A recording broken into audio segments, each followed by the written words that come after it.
트럼프 대통령이 독일에 주둔하고 있는 미군 병력을 5천 명 이상 감축할 거라고 엄포를 놓았습니다. 이에 더해 토마호크 순항미사일 등을 독일에 배치하려던 계획도 철회한 것으로 알려졌는데요.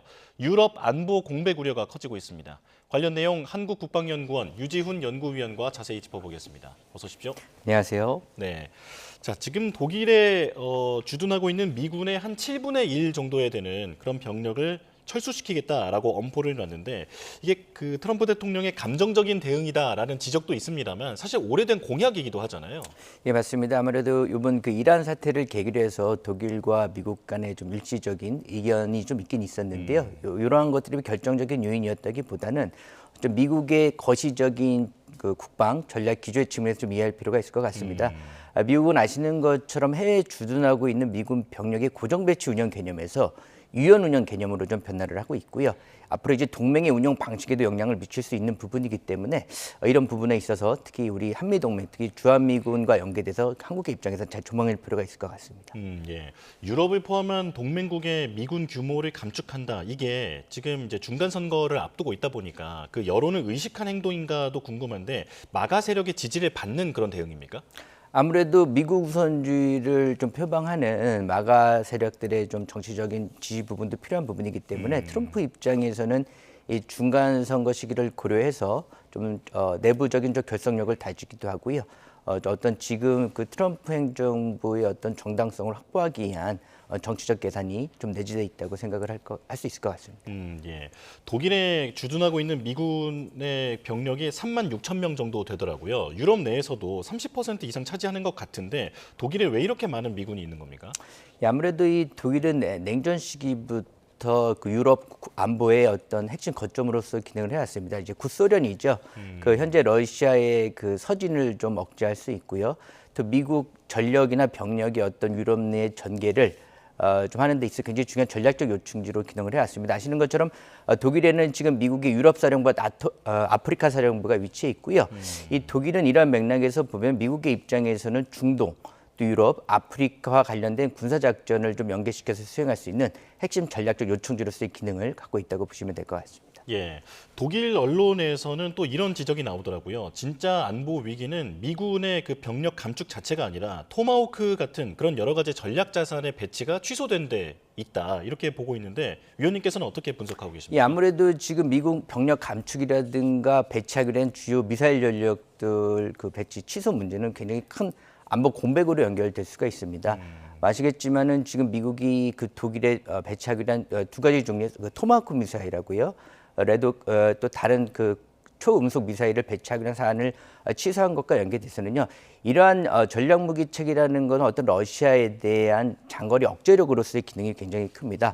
이러한 그 억제력을 발휘할 수 있는 전략 자산들의 배치를 취소한 부분들에 대해서는요. 아무래도 유럽의 안보 공백과 직결되는 부분이기 때문에 큰 안보 위협 요인으로 인식하는 측면이 크다고 할 수 있을 것 같습니다. 예, 그래서 러시아에 잘못된 신호를 줄 수 있다라는 우려도 나오고 있는데 그렇다면 러시아가 유럽을 침공한다든지 하는 일도 벌어질 수 있다라는 걸까요? 뭐 단기적으로는 그러기 쉽지는 않을 것 같아요. 다만 이렇게 말씀하신 것처럼 러시아 입장에서는 오판의 가능성은 충분히 있다고 생각을 합니다.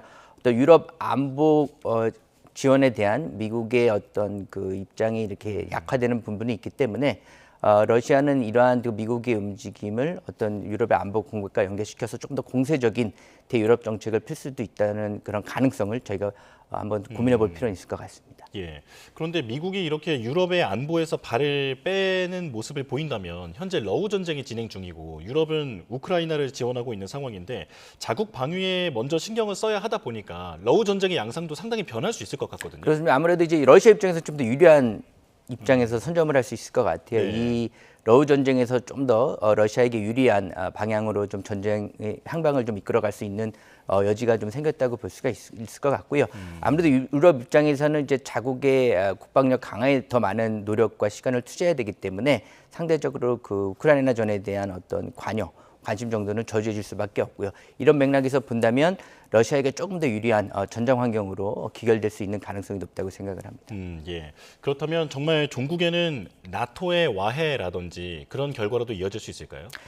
그거는 너무 좀 아직까지는 확대 좀 해석인 것 같아요. 아직까지 미국의 입장에서도 나토는 굉장히 중요한 그 안보 협의체인 것이 맞고요. 나토의 입장에서도 미국과 연대를 통한 국방력 강화 또 안보 안보 협력 강화는 이제 중요한 부분입니다. 그래서 이게 뭐 지금의 이 사안으로 인해서 그 나토가 해체되는 그런 과제에서 좀 조심할 필요가 있을 것 같고요. 다만 과거와는 다르게 앞으로 이제 동맹의 운영 방식에 대해서는 좀 변화가 있을 것으로 생각을 합니다. 지금까지는 미국이 많은 부분을 지원을 했습니다만 앞으로는 그 나토 회원국들이 더 많은 역할과 기여를 해야 되는 부분이 좀 강조가 될 것 같고요. 나토 회원국들 스스로도 나토 차원에서도 그렇고 스스로의 국방력 강화를 위한 자구적인 노력을 더 체계화하고 구체화시킬 것으로 예상이 됩니다. 예. 서두에 언급하신 것처럼 주한미군에는 어떤 영향이 있을 것인가 이게 우리에겐 가장 큰 관심입니다. 최근에 주한미군 사령관도 전략적 유연성 이런 단어를 여러 번 언급했다 보니까 정말로 숫자의 변화가 있거나 혹은 이제 배치 장소가 달라진다든지 목적이 달라진다든지 여러 걱정이 되는데 어떻게 보십니까? 예, 지금 뭐 이제 유럽에서의 그 주동 미군 감축이 뭐 주한미군의 감축으로 직접적으로 단기간에 연결되지는 않을 것이라고 생각을 합니다. 왜냐하면 아직까지는 그 이제 이 한국 같은 경우는요, 북한이라는 주요 위협이 상존하고 있고요. 또 이제 중국에 대비한 어떤 전략적 요충지로서 이제 미국이 갖고 있는 전략적 성격이 다른 부분이 있습니다. 하지만 이제 큰 맥락에서 보면 제가 서두에도 말씀드렸습니다만 앞으로 미국이 해외에 주둔하고 있는 미군 부대의 운영 방식에 있어서 변화를 가져올 것이라는 건 명백한 사실인 것 같고요. 이런 맥락과 연결돼서 본다면 그 한국의 입장에서는 어떤 주한미군의 역할과 임무 그리고 역외 유사 상황 발생 시에 주한미군의 운용 방식 또 이러한 안보 공백의 문제를 어떻게 좀 조율하고 방지할 수 있을 것인지에 대한 미국과의 사전 조율과 논의가 충분히 이루어질 필요가 있다고 생각을 합니다. 예. 이란 전쟁 이후에 동맹국에 대한 불만을 정말 트럼프 대통령이 공개적으로 여러 차례 언급을 했는데 여기에서 우리나라를 콕 집어 얘기한 적도 많이 있습니다. 그렇다면 어떤 형태로든 안보를 카드로 우리를 압박할 가능성이 있어 보이는데요. 이건 어떻게 보실까요? 맞습니다. 좀 충분히 예상할 수 있는 부분인 거고요. 아시겠지만 지금 한미 간의 중요한 안보 현안들이 진행이 되고 있습니다. 뭐 전작권 전환 문제라든가요, 아니면 핵추진 잠수함 확보와 관련된 현안들이 좀 전개가 되고 있는데 아무래도 트럼프 입장에서는 특히 이제 이란 사태 이후에 이러한 부분들과 관련돼서 다양한 좀 미국의 이익에 부합되는 형식의 좀 제안을 할 가능성이 있다고 생각을 합니다. 예를 들면 직접적으로는 뭐 주한미국 감축도 분명히 언급할 가능성도 있고요. 뭐 방위비 분담금 관련된 문제도 제시할 수가 있는데 한국의 입장에서는 현재 예상되는 이러한 미국의 전후 어떤 제안 사항에 대해서 충분히 좀 선제적으로 검토를 하고요. 이러한 것들에 대해서 이제 한국이 미국의 중요한 전략적 파트너로서 동맹 파트너로서 어떠한 가치와 역할을 할 수 있는지에 대해서 좀 선제적으로 우리가 역으로 제시할 수 있는 그런 좀 고민과 준비가 필요하다고 생각을 합니다. 예. 그리고 오늘 아침에 들어온 가장 최근 소식입니다. 프로젝트 프리덤, 그러니까 미국이 호르무즈 해협에 갇혀 있는 선박들을 구출하겠다라는 건데 구체적으로 어떤 작전을 펴겠다는 걸까요? 아무래도 지금 그 호르무즈 해협 내에 지금 운항을 못하고 있는 선박들을 안전하게 좀 운행할 수 있도록 그 호르무즈 해협 밖으로 이렇게 이송시키는 그런 작전을 얘기를 합니다. 아무래도 이 작전이 지금 뭐 이제 이란과 그 미국 간의 그 분쟁 상황에 있어서 굉장히 좀 민감한 부분이 될 수도 있는데요. 실질적으로 이 지금 운송하지 못하고 있는 선박들을 안정적으로 기술적으로 이제 그 운송을 유지시키는 것도 중요하지만 실질적으로 이 과정에 있어서 군사적 무력 충돌로 기결될 수 있는 가능성이 있기 때문에 이 부분에 있어서 미국이 굉장히 좀 신중하게 보고 있고요.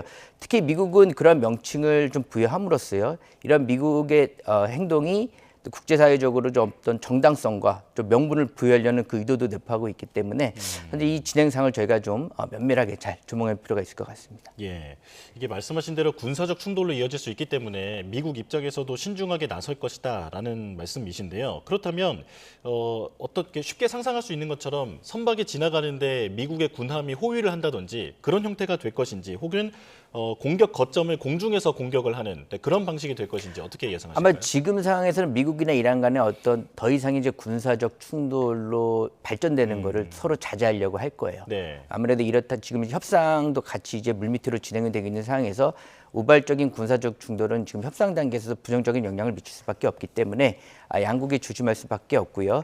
이러한 관계에 서로 간의 행동을 굉장히 조심해야 할 겁니다. 이과 연계해서 말씀하신 것처럼 미국의 해군 전력이 직접적으로 동족 이동을 하면서 민간 선박을 안전하게 운항시킬 수 있는 그러한 일정 수준의 작전이 좀 예상이 됩니다. 예, 아직 이란의 공식 반응은 알려지지 않았습니다만 호르무즈에서 선박들이 지금 정도 있는데 빠져나가기 시작하면 호르무즈 장악이라는 그 카드의 힘이 약해질 것 아니겠습니까? 이란도 가만히 있진 않을 것 같은데 어떻게 대응할까요?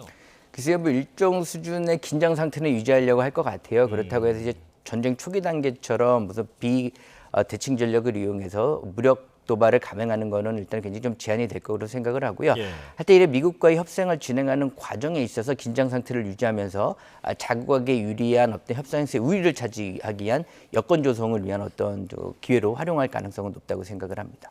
네, 알겠습니다. 여기까지 말씀 듣겠습니다. 한국국방연구원 유지훈 연구위원과 중동 상황 알아봤습니다. 고맙습니다.